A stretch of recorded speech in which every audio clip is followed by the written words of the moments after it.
European populist parties from 10 EU member states joined forces at a summit in Madrid on Saturday, vowing to protect the national sovereignty of their corresponding countries against the long arm of Brussels.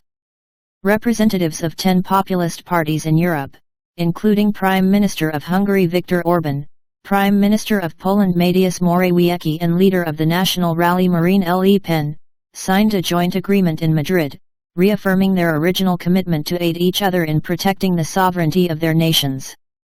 The signing of this document and the original forming of the political alliance in July 2021, comes in response to the growing threat perceived by the 10 populist parties that seeks to transform the European Union into an ideologically charged federalist superstate.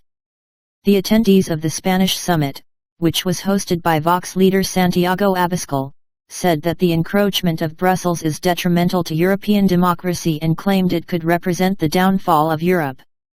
In the document titled The Basis for Common Cultural and Political Work, respecting the role of current political groups, the 10 parties highlighted their concerns about Brussels-imposed ideologies that lacked democratic legitimacy.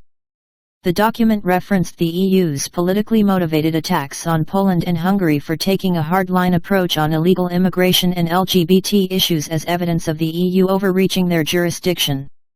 The delegates also pledged to campaign to encourage European institutions to safeguard, not criticize, the constitutional identities of member states. This promise is most likely in response to the €70 million fine the European Union has demanded from Poland for its implementation of a disciplinary chamber for judges, which the EU's Court of Justice claimed did not comply with EU rules.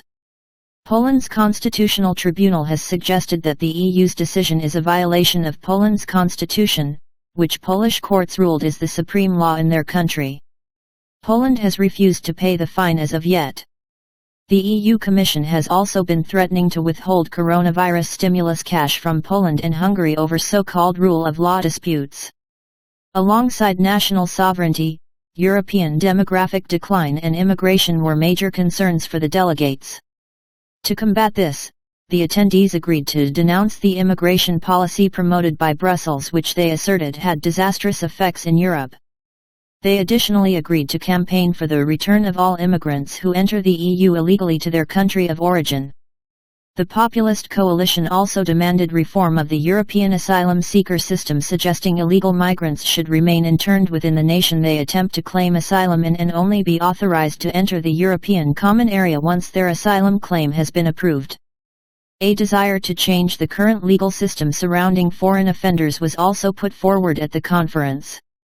The parties that signed the agreement now plan to urge European and national institutions to sign agreements with third countries so that migrants found guilty by a court serve their sentence in their country of origin.